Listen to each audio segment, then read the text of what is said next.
So tonight we're going to talk obviously about area frame. We'll discuss the advantages and disadvantages as NASS sees them.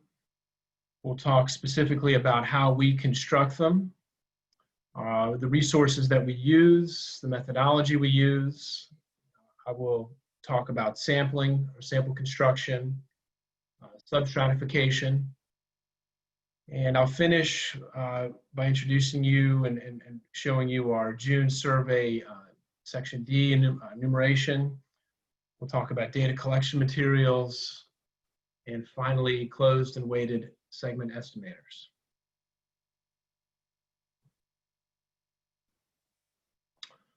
These are a series of our splash pages and our internet presence and a few sample reports that we produce.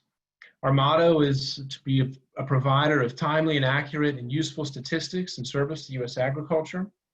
We are the statistical arm of USDA. We collect and disseminate data on all facets of agriculture. We are essentially a survey agency. In addition to performing the June area survey every year, we perform a census of agriculture every 5 years, also an area frame-based survey. We gather demographic, environmental, and economic data, all as they relate to agriculture throughout the country. We collect data by a variety of methods, including mail, phone, internet, and personal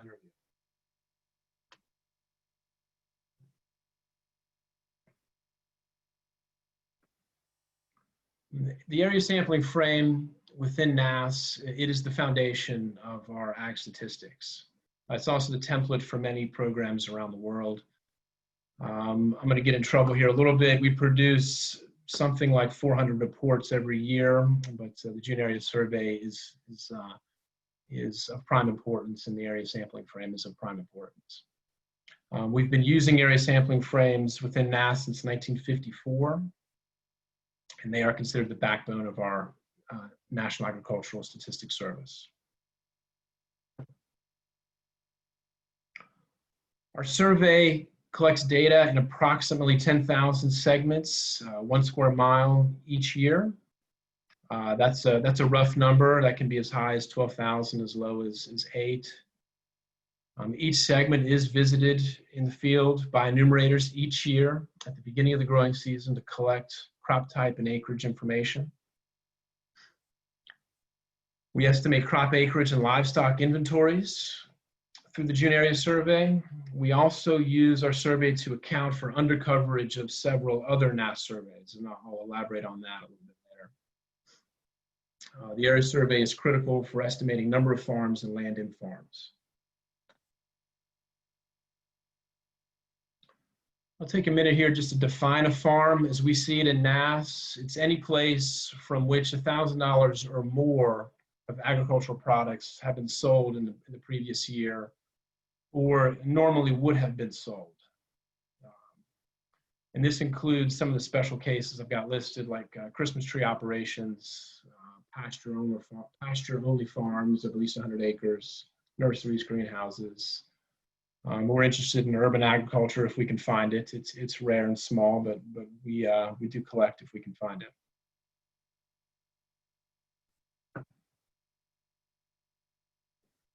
The advantages of an area frame as we see it: complete coverage without gaps or duplication is going to be our greatest strength. The frame itself has great longevity. It does not become out of date due to coverage. Land does not appear or disappear very often or very quickly. It can become inefficient as land use changes over time, but it still can typically provide great longevity. Some of our frames are as much as 25 years old. It's robust for crop acreage.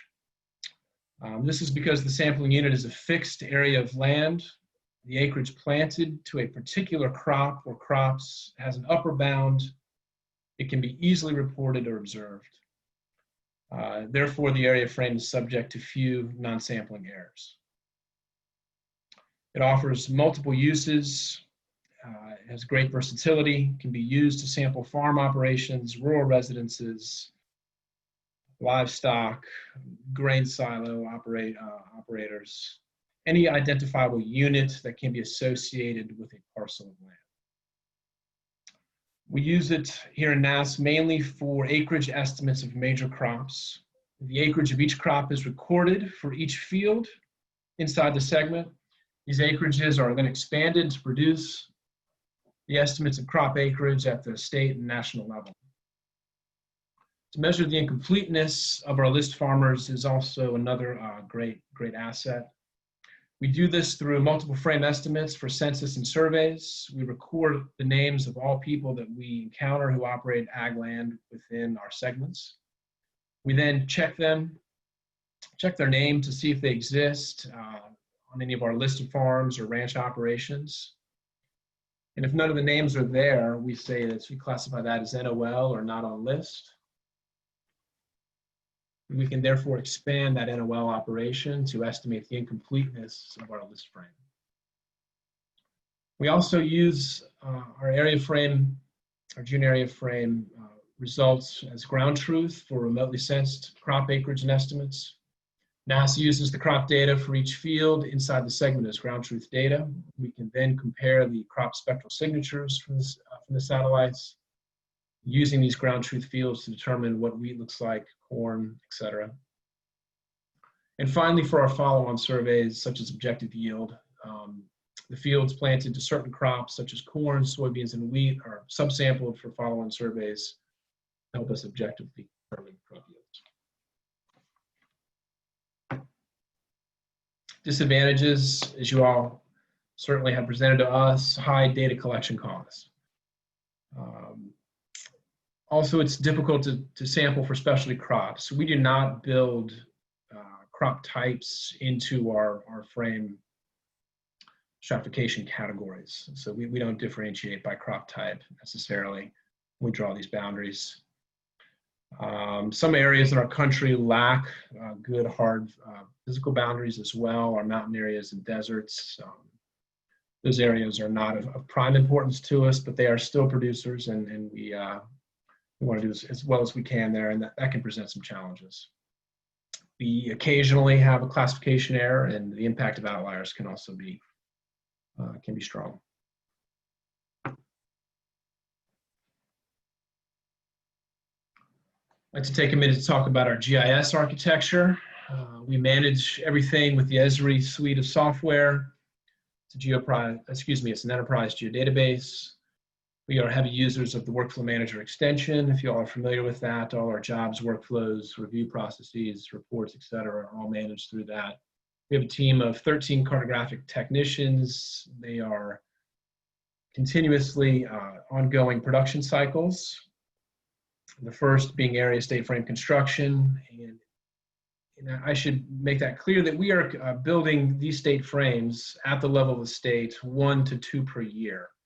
So we do not, again, those are built on specifications to a specific state.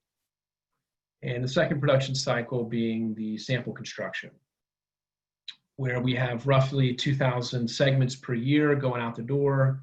That's roughly 20%, it is 20% of our roughly 10,000 complete survey.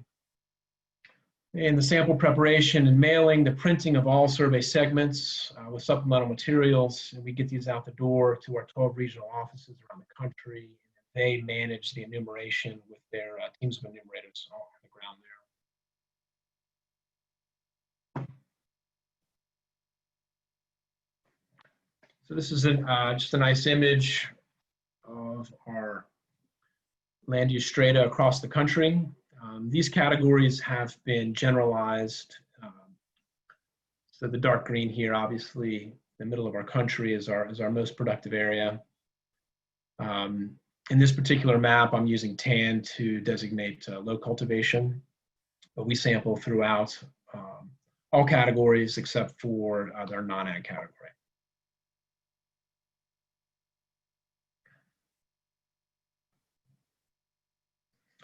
And as we walk through our example of frame construction and sampling, we're going to use the state of Oklahoma as our example. And in particular, Garvin County in Oklahoma. So Oklahoma is right in the middle of this. UTM 14, so our sort of Great Plains area, highly productive ag region. And Oklahoma is known for a series of crops, winter wheat, probably being the most prominent.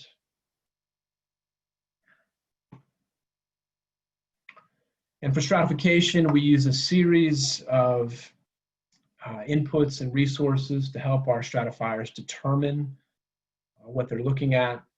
Our stratification team digitizes boundaries by hand. I do want to emphasize that. Everything is drawn by hand. Many reference layers are used, including our CDL that's produced here in-house. I'll talk a bit more about that. Landsat imagery, topographic maps, aerial photography.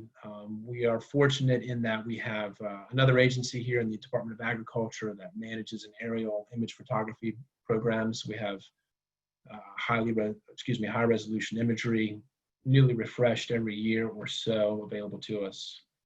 And whatever local state maps that we can get our hands on that might give us some more specific information at the state level. And then finally, our own state and county estimates. Our stratifiers will review those just to know what they should expect at the county level.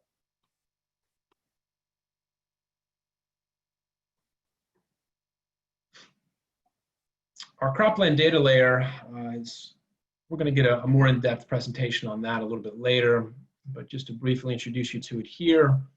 Our CDL is an annually produced 30-meter georeferenced crop-specific land cover data set, 85 to 90% accuracy. We produce a CDL for all 48 contiguous states, excepting Alaska and Hawaii. And we've produced this at the national level for the past 12 years. Prior to that, we had only selected states in the middle of the country. As you can see, zoomed in here in our little inset map, we're zoomed in on Oklahoma in brown. This is 30-meter by 30-meter pixels showing largely winter wheat. And here at the bottom, I just want to highlight this. This is our URL where we share this with public. And this link will be live in the presentation that we share with you all, so you're free to have a look at that.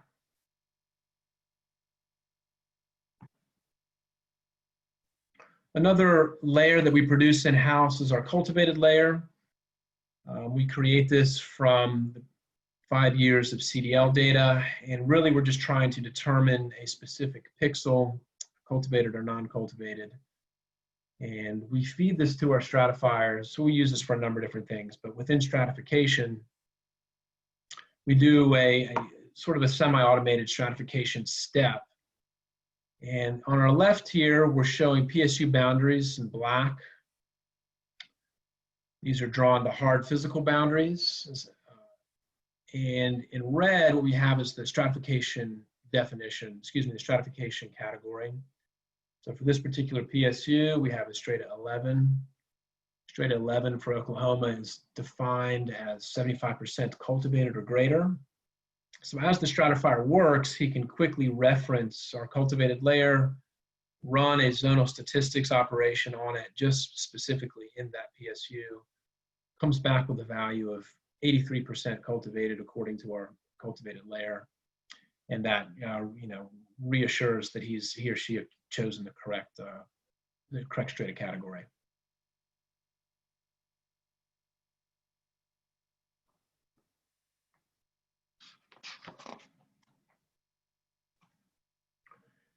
As I mentioned, we've been doing stratification in NASS for the better part of 60 years. We obviously lived in a paper world for a long time. We moved into the digital world in the early 80s, updating these frames from paper to digital. We've been in completely digital for many decades now. Some of our frames are, as I said, as much as 25 years old. And so when we get to a new frame, we have to decide, do we want to build the entire thing from scratch, or can we update and improve an existing frame?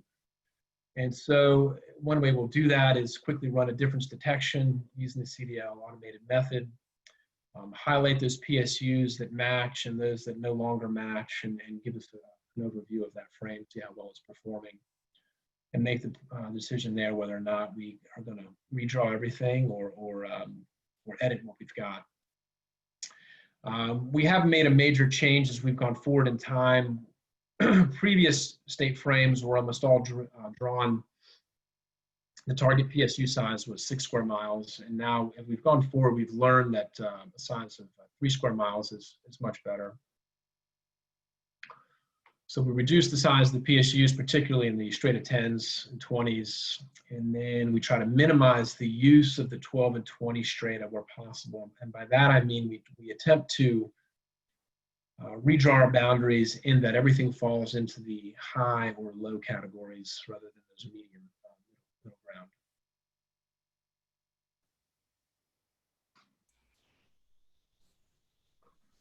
So now we have our Oklahoma State frame as we're completed here. This gives a kind of a zoomed in view of the PSU frame. Dark green being our highly cultivated areas. We are showing a bit of ag urban down here, which we also sample, obviously at a much lower rate. And again, the tan in this particular image is our lowest classification, excuse me, lowest cultivation category.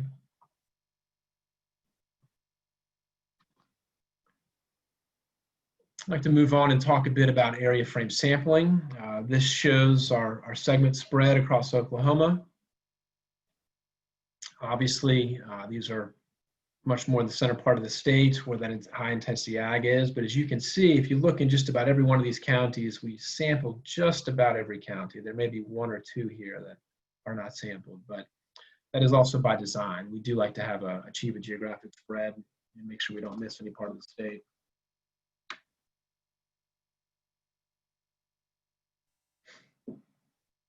So again, using Garvin County as our example, as I mentioned, our stratification unit breaks down each county into primary sampling units that are approximately now 3 square miles. Our sampling design is 2-stage. So the PSUs are randomly selected through our sample select process, and then only selected PSUs are further broken down into sampling units or segments, which you see here. So this is our PSU frame. Once this particular PSU is selected, we break it down further. And we randomly select a particular segment in there, and that becomes our 2nd stage. It is possible to have 2 segments in a PSU selected. I should mention that because I've chosen to have that. So again, our sample select team is given a list of PSUs. We perform the random selection right there on the screen, and we determine which of those segments is our selected segment. So this outlined in red is our new selected segment. You can see this is our segment draped over our NASS, our aerial imagery.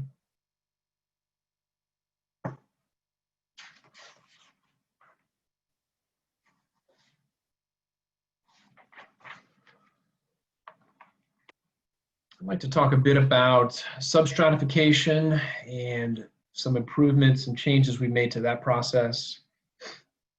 Substratification is the process of grouping PSUs within a strata into similar groups with the goal of achieving the variance of data within a group very low and the variance between groups is high. We have done this for many years. In the past, we did it at the county level using historical commodity information. We would infer the agricultural makeup for an entire county, but we discovered a better way to do that. It was a bit too coarse. So now we use our CDL covariant data sets. And this can give us crop information, crop-specific information at the PSU level. So again, this is a particular set of PSUs within Garvin, Oklahoma. I'd like to highlight this particular PSU here. You can see it's roughly, this is a multi-year, I should say, a multi-year CDL covariate. The winter wheat is highlighted in brown, and it's showing roughly 50% of that particular PSU. And over here for cotton, we've got 12%. But what this allows us to do is create a substrata in which this particular PSU may differ from this particular PSU, which is also 50% winter wheat, but 0 cotton.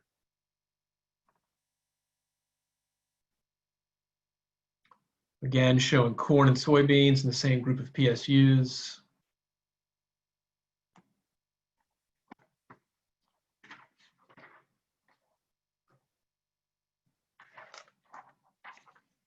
Just to touch briefly on the equation used for substratification. Ultimately, the goal is to minimize our sample size while beating our national target CVs for the particular target commodity. The achieved variance must be less than the target variance for that specific commodity. And this is all really about reliability, precision, while at the same time minimizing sample size and cost.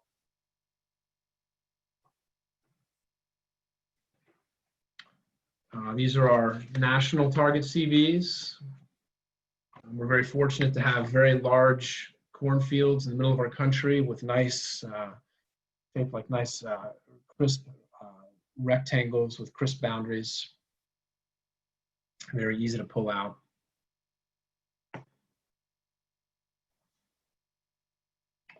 As I mentioned, in the past, we've used commodity information at the county level to infer ag makeup for the entire county, but in recent years, we've gone towards simulated annealing to create our substratification, and this is an optimization program which can quickly produce many different substratification options, is really the way to think about that. So we can quickly visualize what the substratification spread will look like across the state at hand. So in this particular example, yellow is a particular substrata, red is another, green yet another. And then we can draw a sample on that and see what our sample spread is going to look like.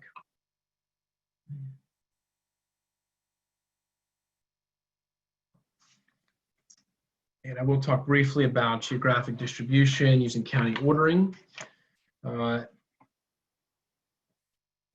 Using a serpentine method is what we call it. And what we would do is order all the counties in a state and perform a cluster analysis on these counties using recent county estimates in the Ag Census.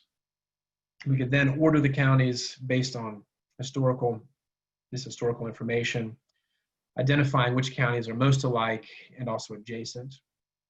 And then this would allow us to break up our counties into substrata. So you can imagine 1 through 9, say, being most alike, 10 through 18, et cetera, and this would allow us to sample from those individual substrata.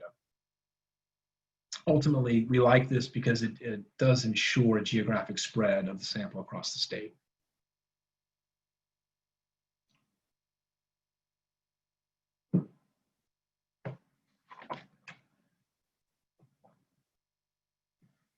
This is our sample allocation for Oklahoma. The population includes the number of total sampling units in each stratum. Replicates are used for rotation. So in strata 11, we have a total population of 6,274. That's the total possible segments in strata 11. And I would just remind you that we didn't actually draw by hand 6,200 of those. We have it's a two-stage sampling operation. So, but that is the total possible segments that could be drawn. We have seven substrata within strata 11, 16 replicates each, which gives us a sample of 112 for strata 11, 337 for the entire state. We use replicated sampling because it provides a sample rotation. We try to rotate 20% of our sample each year. This reduces respondent burden by only contacting a respondent for 5 years. Then once that particular segment has gone through 5 years of sampling, we can be sure that it's not sampled again for the next 5 at least. This also avoids the expense of drawing a new sample each year.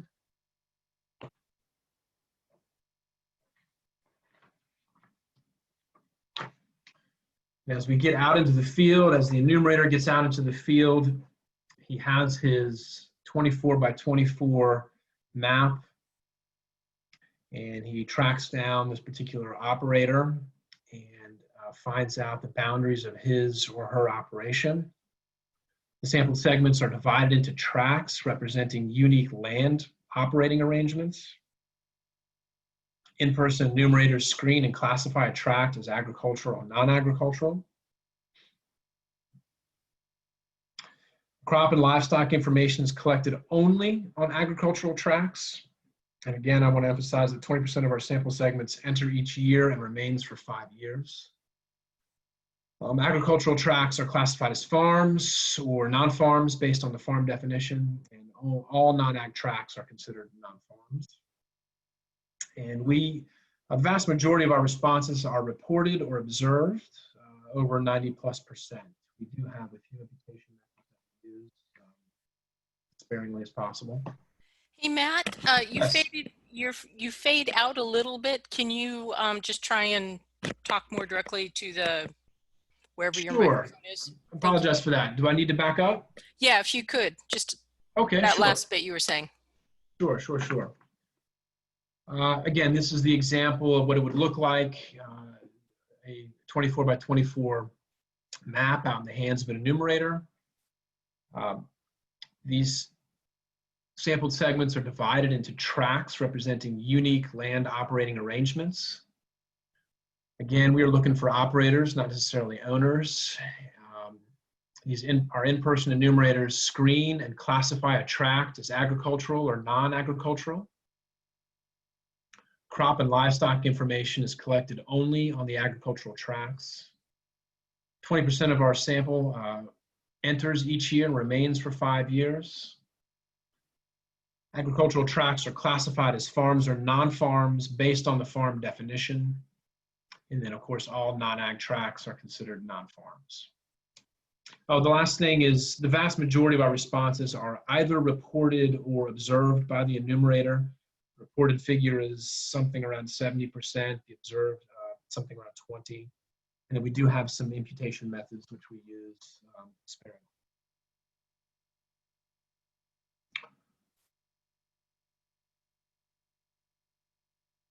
I'm going to zoom in here just a bit, going back to our Garvin, Oklahoma segment. This is the zoomed in, this is a picture of the zoomed in sample segment. This goes out into the field to our enumerators. This is a 24 by 24 glossy paper, which they will keep for 5 years and draw on for 5 years. You can see down in the corner here, we've got our county level map identifying where the segment is. We've got our segment here with a series of road data that the enumerator can refer to. And then this is section D for crops and land use on a particular tract. So for each of those tracts that you saw on the previous slide, we're going to fill out this information. Total acres, crop or land use, acres left to be planted, and then our specific crop information.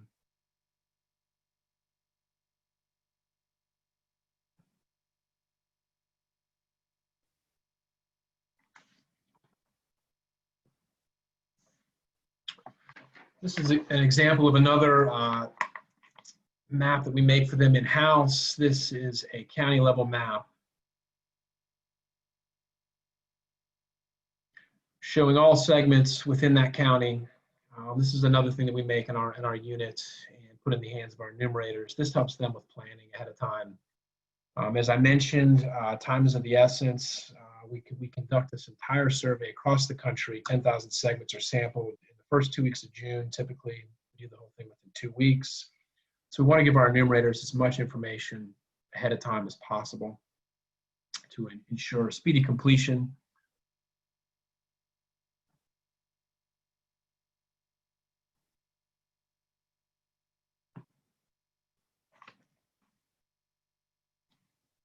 Moving on to estimation. In NASS, we use 2 area frame estimators, the closed and weighted segment estimators. Both require that the interviewer establish what farms are related to each segment and how they're related. The interviewer finds out what portion of the segment is under the operation of the farm. This portion is called a tract. So that is going to be the portion of the farm that is within the segment. We refer to that as a tract. The closed estimator utilizes crop data within the segment. Field level data for each tract are aggregated into the segment level and multiplied by the design expansion factor to calculate direct expansions for crop acreages.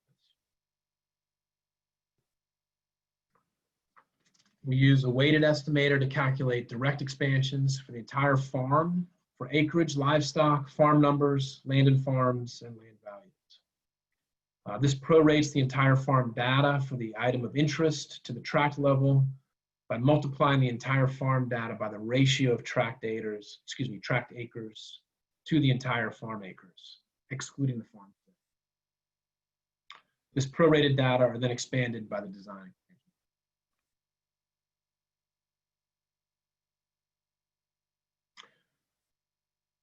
And a word about standard errors. The precision of an estimate can be measured by the standard error of that estimate. An estimate becomes less precise as the standard error increases, and given the same number of segments to make an estimate, weighted segment estimates are usually more precise than closed segment estimates.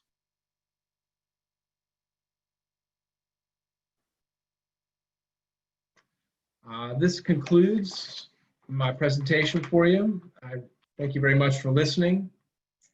I look forward to working with all of you, and would love to hear your questions. Thanks, Matt. You're welcome. I was looking through some of the questions in the chat, and I think some of them will be covered on Thursday in greater detail, but I'm thinking, since we have two presenters today, that we will go to our second presentation and then we'll go to all the questions. So Sounds great. Matt, if you can stop sharing this screen. While you do that, I will introduce our second speaker. It's Robert Seffrin. He's been with NASS 26 years, with 4 of those years with the area frame section, and the past 16 years with the spatial analysis research section. His current main responsibilities are imagery processing for creating the cropland data layer and crop acreage estimation from the cropland data layer. He's also worked with the International Programs Office with a program that we had in Mexico, assisting with the area frame sampling. And he was also a Peace Corps volunteer in the Philippines as an agricultural technician. So, without further ado, Bob, take it away. Okay. Let's see.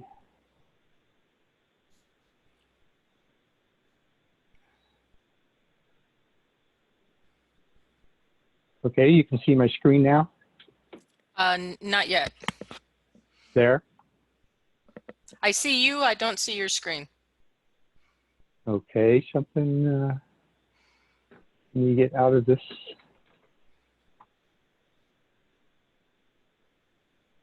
Give me a second here. Okay. Okay, so, okay, I'll just share my screen. How about? Yes, we see the presentation now. Okay. And okay, so it's full screen.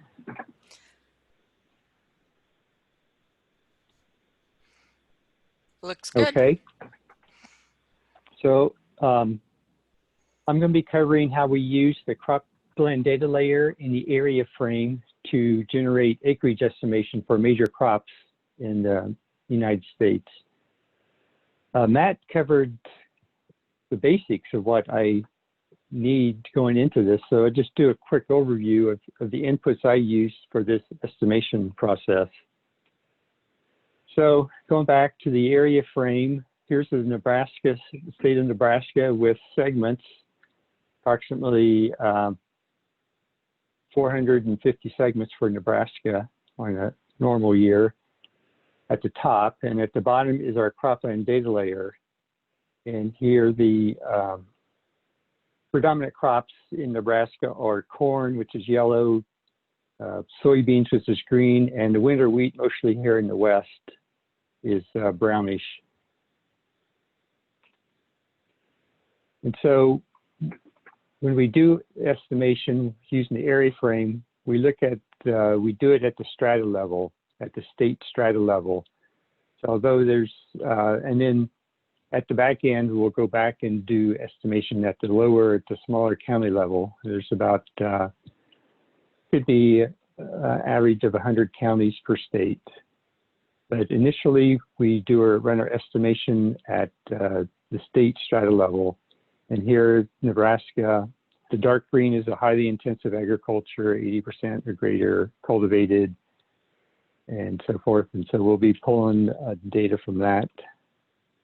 And just a refresher, you saw a page similar to this that Matt presented. This is the amount of data we'll have. We'll do our estimation at the strata level and the segment level.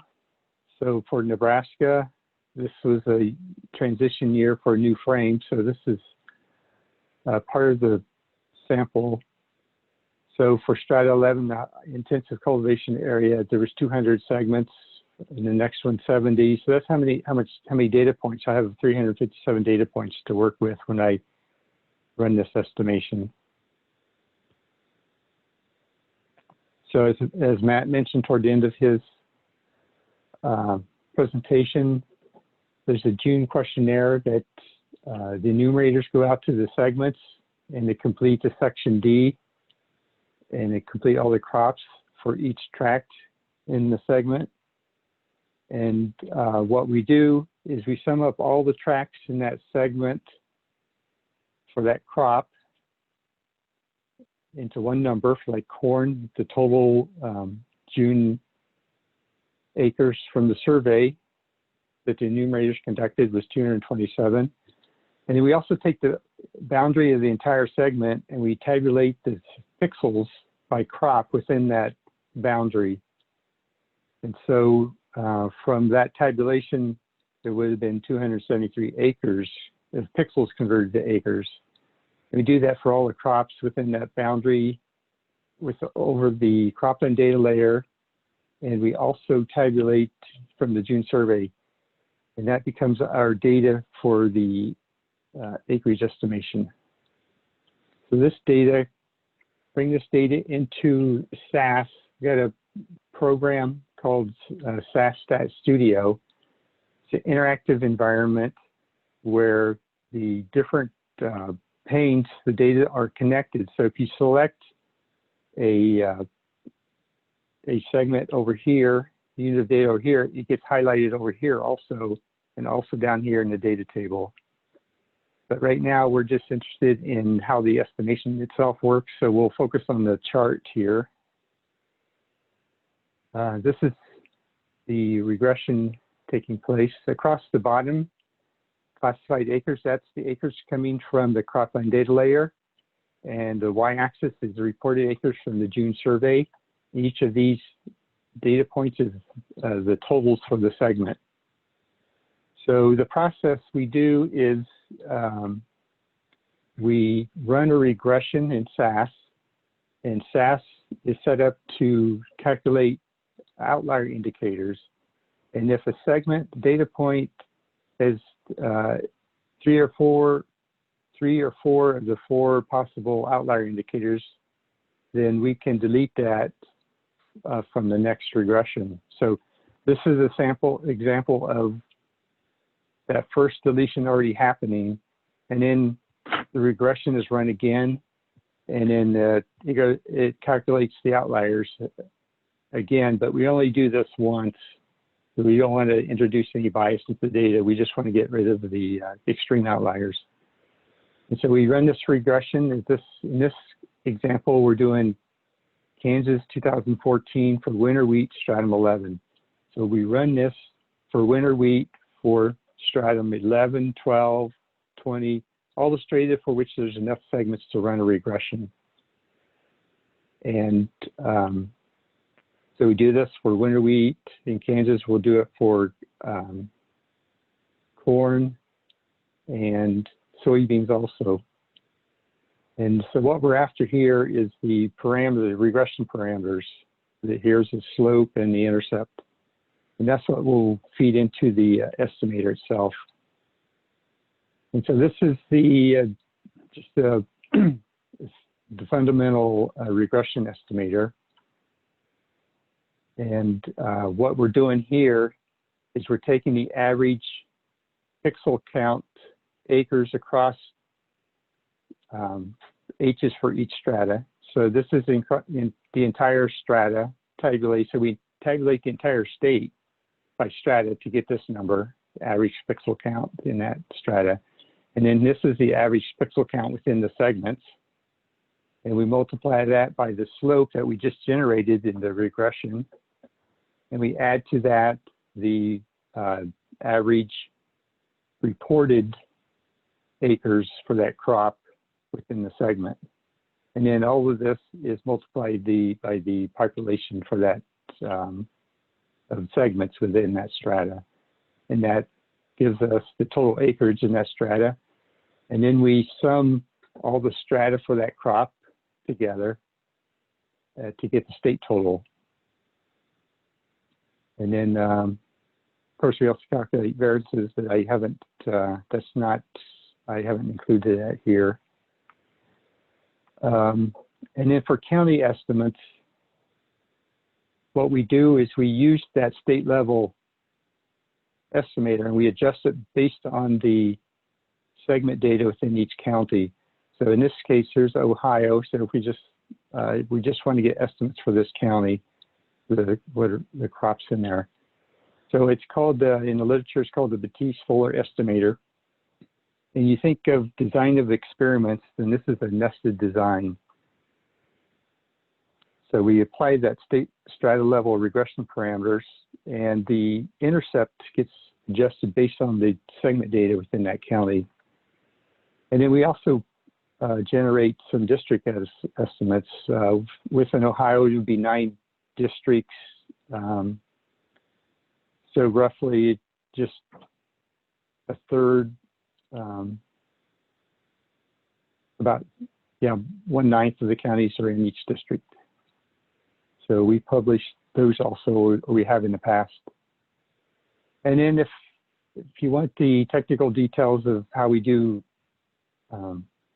prorate the state level estimates to the county level using the Batiste-Fuller estimator, this is the details of that. So basically, we got this residual here, and it's being adjusted by this delta, and it's how it gets used. It depends upon the data within each county. So it depends upon the variance. If there's less than 2 segments, then delta ends up being 0. We just end up using the state parameters, and then it or the variance within. So, and then we have some references to get more details on that. So these are those references. So that's generating these acreage estimates are fairly straightforward. This is only one input that the NASS uses when generating their numbers to publish, but also looking at the direct area estimator that Matt mentioned earlier. They're also using the list frame survey, and for some crops, they're also using administrative data. So this estimator from the Cropland data layer is one input to that process. So that's it for the acreage estimator.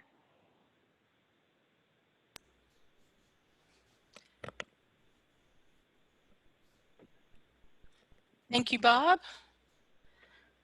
If you would stop the share screen. Okay.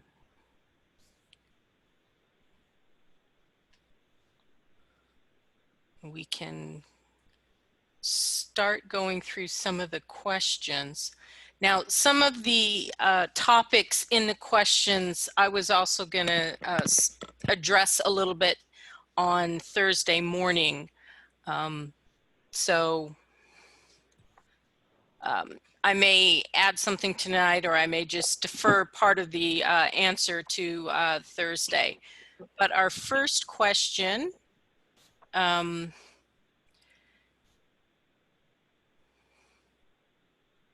soon as I find it, is, okay, how do you define and generate PSU boundaries? They seem to have an irregular size and shape, and this one will be for Matt. Sure. So we have a team of cartographic technicians. We work on a state-by-state basis. So we create typically 1 to 2 of our states per year. USA, obviously a fairly large country. And then our team goes county by county, which is the next smallest political unit within a state. They go county by county, and we have a descending or a sort of a descending hierarchy of boundaries that we like to use.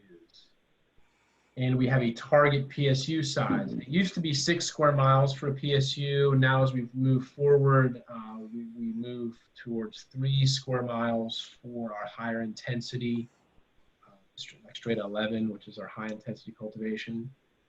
And we're starting with the best hard permanent boundary we can find, which is typically a paved road. And we work down from there to a dirt road, to a field boundary, to maybe a forest line, a trail, railroad line, something like that. But we want to, and we just build it sort of block by block. We draw them block by block, or PSU by PSU, across the county. Again, always trying to hit that target size, and then checking as we go, both visually and using the different data layers at hand to analyze that particular PSU to know how much cultivation is going on using some other layers. Ultimately, everything is drawn by hand and classified by eye. Ultimately, we do refer to the CDL, but our stratifiers do have the ability to overrule it if they disagree in certain areas, and they're using a lot of different inputs. So, but there is not a fixed shape or size necessarily. It just happened to be, and part of that answer, I should elaborate a little bit more. Our country was built, the infrastructure in our country was built. It has a lot of different history to it, depending on where you are in the country. Oklahoma is in the middle of our country. The middle of our country tends to be built on these almost square-like, it's called township and range. There's a whole history there, but much of the land was parceled out in these very rectangular, very rectangular, uniform, repeatable pattern across the landscape. And that's particularly true in the middle part of our country. It's not true on the East Coast, or not too much true on the West Coast. So that's part of the reason there. I will add that one of the advantages to using physical boundaries to define your segments is that you don't have fields partly in and partly out of a segment. Right. Even if we aren't redoing an area frame for a state every 10 years, the field boundaries are part of what makes up that segment. So you almost always have a full field in the segment. It's not that mix. So that's one of the advantages to doing it with the physical boundaries. Right. That would present a great problem for us as we define our tracks as within the segment. And so then you'd have to guess at half a field or a third of the field or whatever. Right.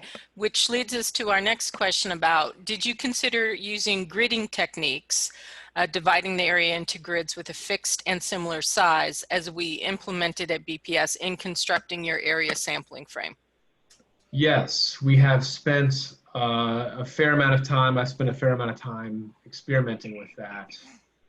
And in different parts of the country, it just might work. Again, in the middle part of the country, it potentially could work.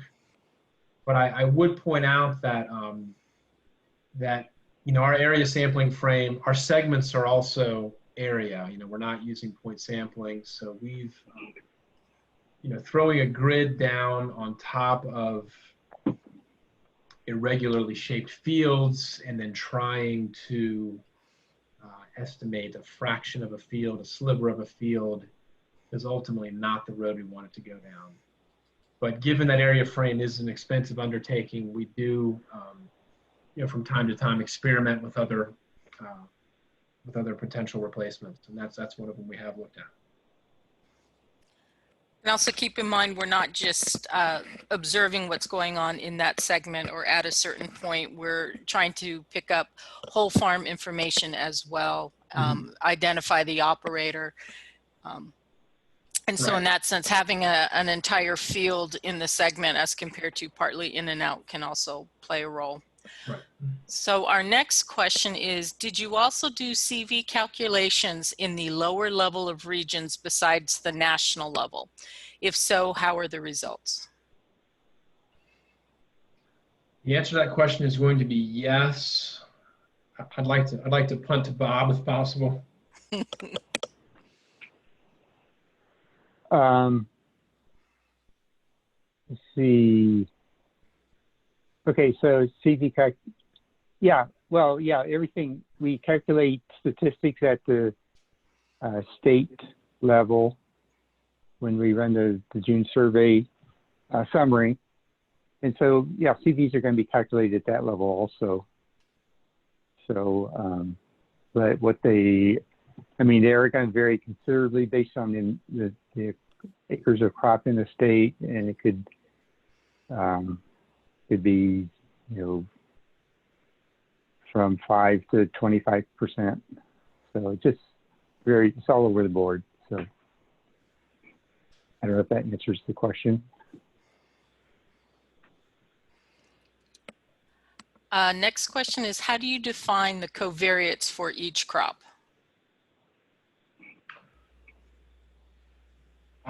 We're using our Cropland data layer. We're using a series of years. This Cropland data layer gives us a crop-specific land use type at the pixel level. It's an aggregate based on 5 years typically, and how many years in a row or how many years out of that 5 years was that particular pixel identified as that particular crop, is ultimately how we define the covariates. And we choose the crops that we choose are our major commodities. Okay, the Cropland data layer is updated every year, but the frame still lasts for 5 years. Can you explain more about that? Does it not affect the sample of each strata? I guess that comes from talking about the substratification, and actually our frames can last for much longer than 5 years, but the sample itself lasts for 5 years. That's true. The frame is a snapshot in time, and it is true that land use changes over time. So frames have a longevity in different states. There's different things going on. But ultimately, the Cropland data layer is not the only thing that goes into the sample of each strata. It's one factor, but not the only one.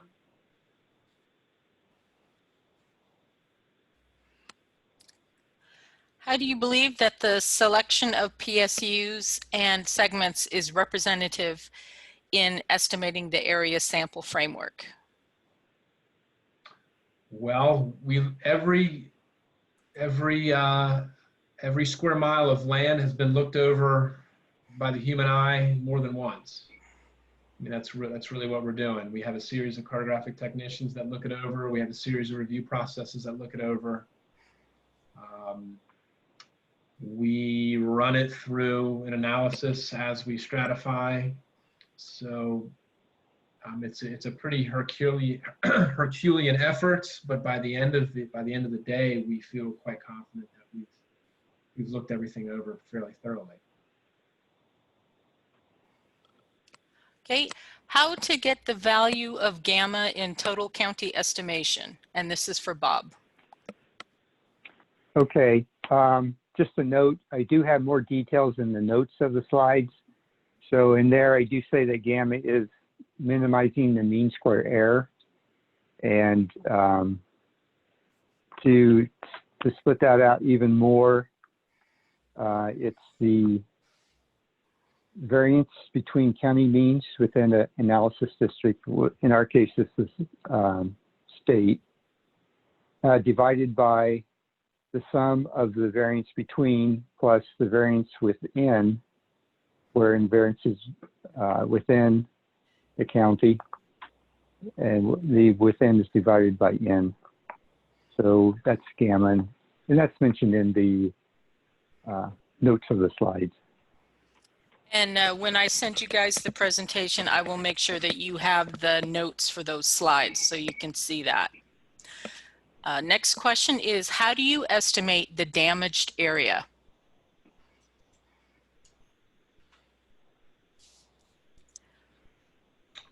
So, go ahead. Yeah, I mean, as far as acreage estimation, it's just not the data will not be in the June survey. The crops will not be in the June survey, and it's possible that the cropland data may or may not pick it up if the crop is we're only calculating acres, so we're not really concerned at that point about yield. So, you know, a crop could be there and be completely damaged and we still count as planted acres. So that's all I can say about that. Yeah, Sarah, let me pick up on this one. Sure. In early September, I will be making a presentation on our objective yield survey and our other yield surveys, which we sample from the June area survey. So as we go out later in the year, when the crop is more developed on the objective yield surveys and our ag yield surveys, we will pick up whether there has been any acreage lost and will not be harvested. So we'll discuss that later. Right now, for what Bob and Matt are talking about is how to get the planted estimates. We'll talk about the harvested acreage estimates for damage in about a month. We will also have a talk on Thursday, August 27, on disaster assessment, which is somewhat tied into the damaged acreage. Hey, Sarah? Yeah, sure. I wanted to add, we also... It's hard to hear you, Rick.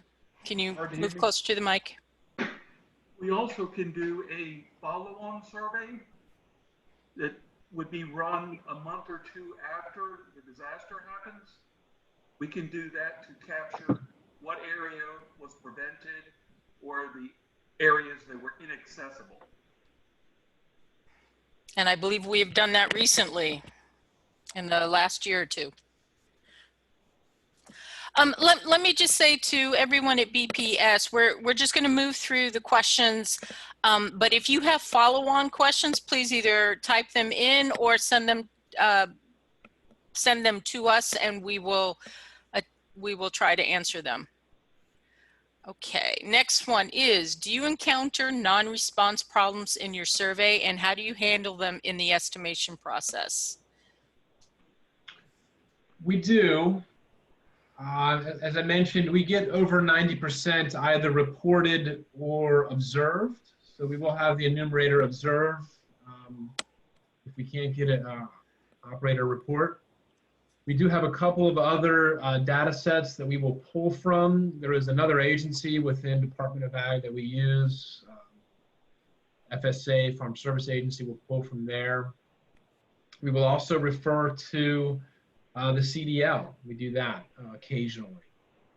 But those are very, very small amount of time. I did pull up the numbers here. For our reported data is 71%. Our observed data is 26.5%.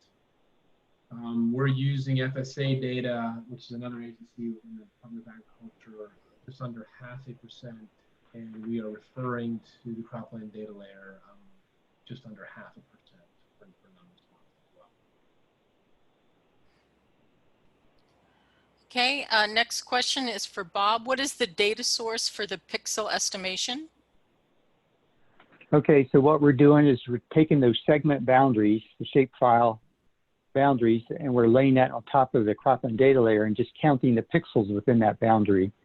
And that's where we get the pixel part of the equation. So. Okay. There's some data labeled as outlier 234 in the presentation. Do you have special treatment for outlier data? We just throw it out of the regression and rerun the regression again. So extreme outliers are just thrown out and ignored. We don't do anything with it other than that. Okay. And this question, I think, is a really important one, and it would be wonderful if we could have this discussion face to face. This one, I think we could probably talk for an hour on, but it is about the single crop versus multi-crop. I have noticed that you use one area sampling frame survey for estimating the area of more than one crop. Multiple crops. How do you ensure that your PSUs can provide a representative estimation for each crop?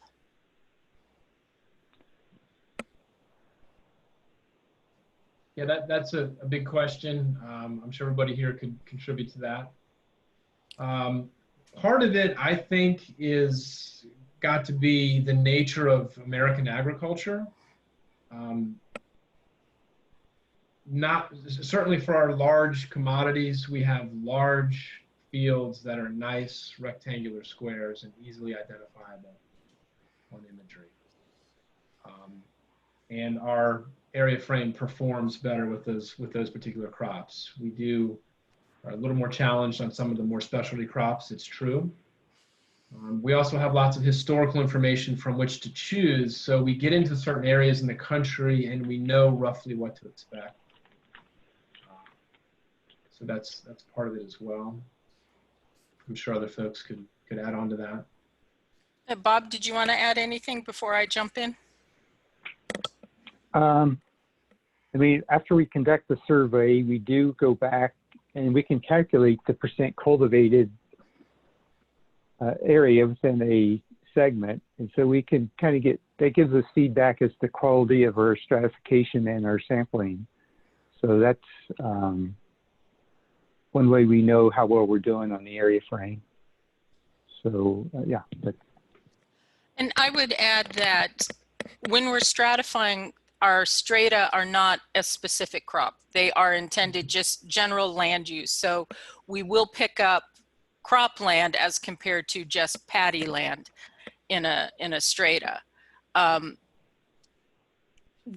And this survey is also done in conjunction with a list survey. So our ultimate estimates is going to be a combination of many, many indicators. But I think it's because we stratify not by a specific crop, but by percent cultivation that we are able to represent multiple crops. Mark or Rick, did you want to add anything to that? No, I was just thinking about, I wanted to get the point that we have a multiple frame basis for our estimates. You covered that, so that's all I wanted to get in.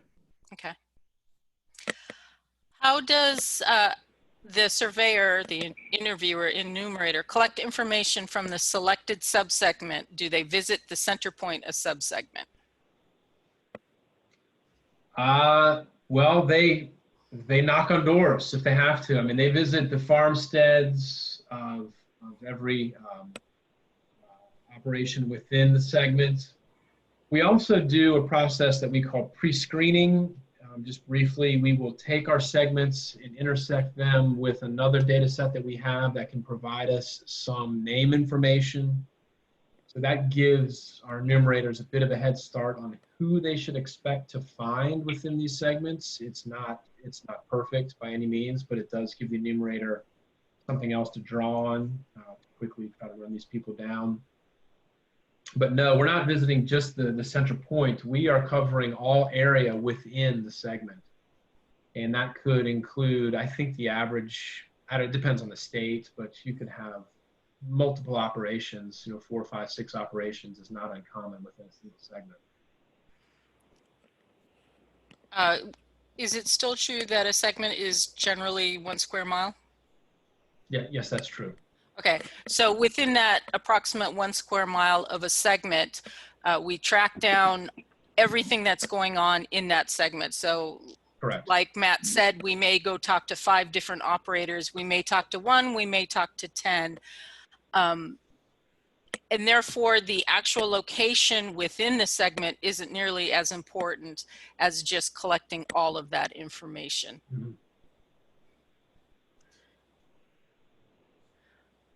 All right. Since you also collect additional data from the farmers, would you mind to elaborate the process in the field? How do you make sure to find the farmer of the specific segment?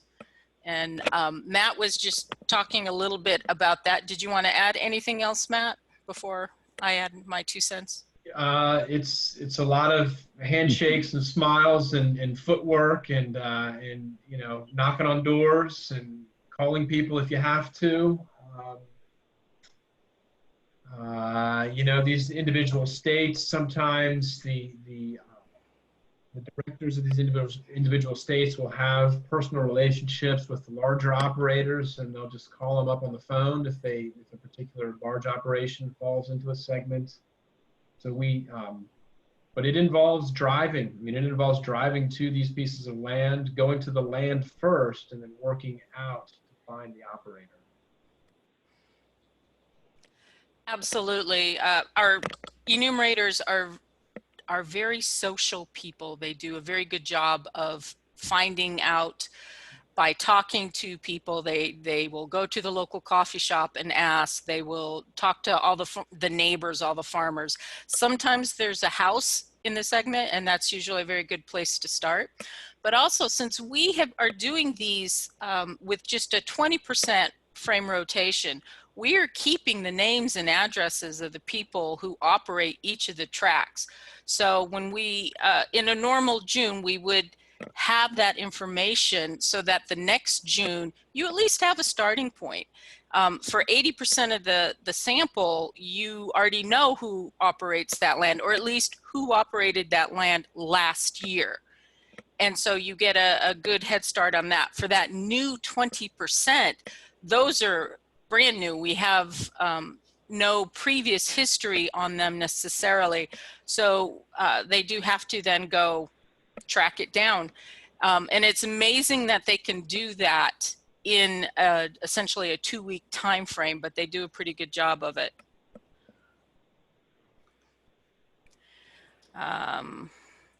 Is that all the questions for tonight? I think so. All right. I'm not sure if Otto wanted to say a few words before we close up tonight. Otto, if you do, please feel free to jump in.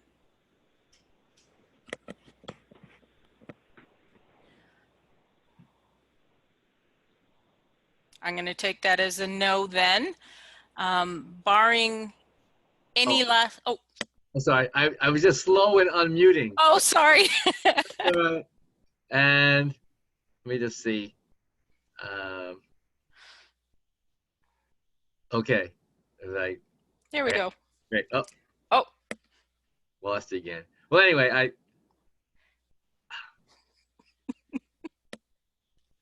well, I'll just speak. There we go. Thanks, Sarah. I just wanted to mention that our part of the Foreign Agricultural Service within USDA, the Agricultural Economic Development Division, we're very happy to have the opportunity to work with NASS and to work with folks in BPS and with our FAS post in country. What our division does is we work with experts like you all in NASS and our colleagues in the FAS offices in the different countries and with the host country ministries to put together these different types of activities. Our whole focus is to foster agricultural economic development that can help countries have strong agricultural economies, and particularly in the area of ag information and market information, agricultural data, to help them have a strong, reliable, shareable data. And so, of course, that's why we work with you all in NASS, and we also work with folks in our own agency within the Foreign Agricultural Service, working with the Global Markets Analysis program area. So just want to say it's our pleasure to play some role in working with folks like you, the world-class experts in ag statistics at NASS, and your linkage with the great colleagues of BPS. So Well, thank you. that's about it. Thank you. So in 2 days, we will have another session on area frames, but I'm going to take a step back. I'll be presenting on Thursday morning. I'm going to take a step back, talk about some generalities about area frames, whether it's segment with physical boundaries, segment grid, point sampling, and I also want to cover a little bit more about sample rotation, and oh, I forgot what the other topic was.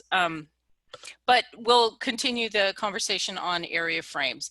Then we have a 2-week break, and then we will move on to more of the remote sensing and crop cutting topics. So that is it for today, and I look forward to seeing everyone in 2 days. Thank you all for participating. Bye. You're welcome. Bye. Thank you. Thank you.